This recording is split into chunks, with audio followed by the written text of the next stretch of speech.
大家好，最近呢，我有在网上看到刘晓庆老师的综艺，觉得他做人非常的豁达，看得很开，所以在网上找了一下他的八字来看一下。首先，我们来看一下，刘晓庆老师是甲木日主，天干有两个乙木来生助他，他自作一个子水，然后时柱还有一个亥水，所以是一个生偏强的八字。食伤是一个他最重要的用神，而且他原局只有一个食伤，就是这个丙火。如果食神在受克或者被合伴的情况下，就会非常的不顺利。当然，他自己也有童子煞的问题，但是我觉得作为名人，一定能找到一些解决的办法，让这个童子煞没有这么严重。这个童子煞没有年柱的冲克，所以是不成立的。但是呢，带有童子煞的人，一定一生都会经历一些坎坷的。首先，我们来看一下刘晓庆老师的用神，天干非常不喜欢甲乙木，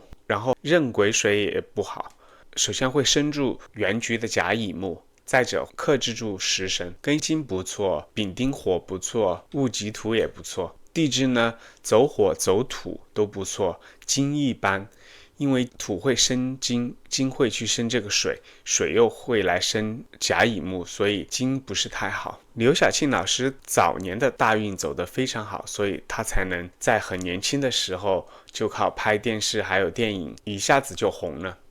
但是在44岁的时候，这个大运走的就非常不好。为什么呢？因为这个辛金来了，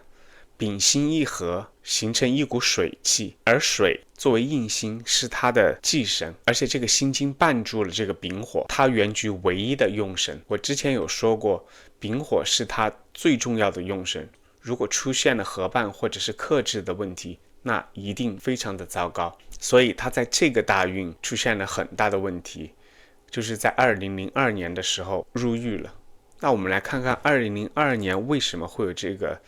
入狱的相呢？首先有枭神夺食的相，天干的壬水为偏硬，而遇到丙火之后，这个壬水就变为了枭神。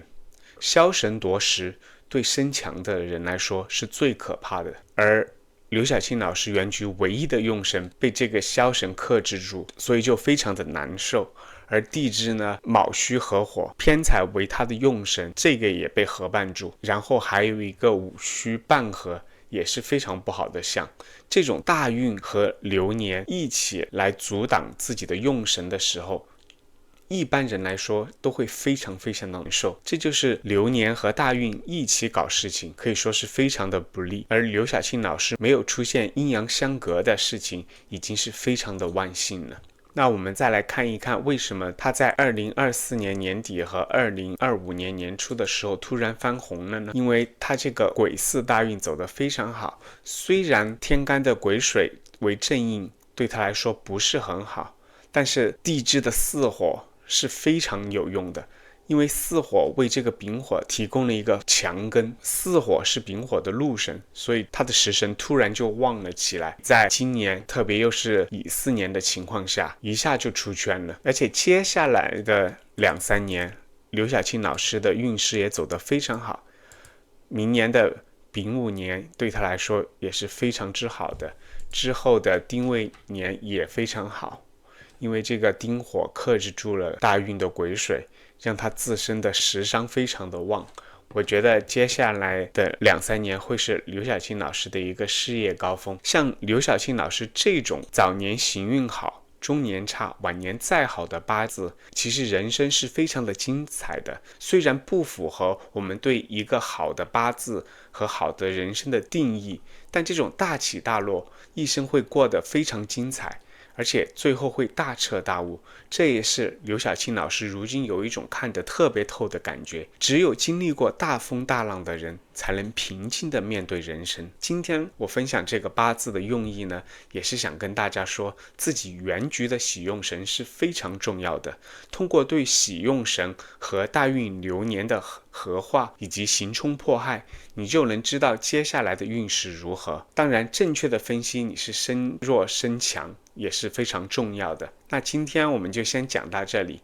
我希望看视频的各位能够有刘晓庆老师这样的一种看透人生、大彻大悟的精神，来好好的生活，你一定要知道这个运势是在改变的，特别是你现在正在走一个很不好的流年或者是大运的时候，你一定要坚持下来，你一定要相信在风雨之后一定会有彩虹的。谢谢大家的观看，今天就这样吧，拜拜。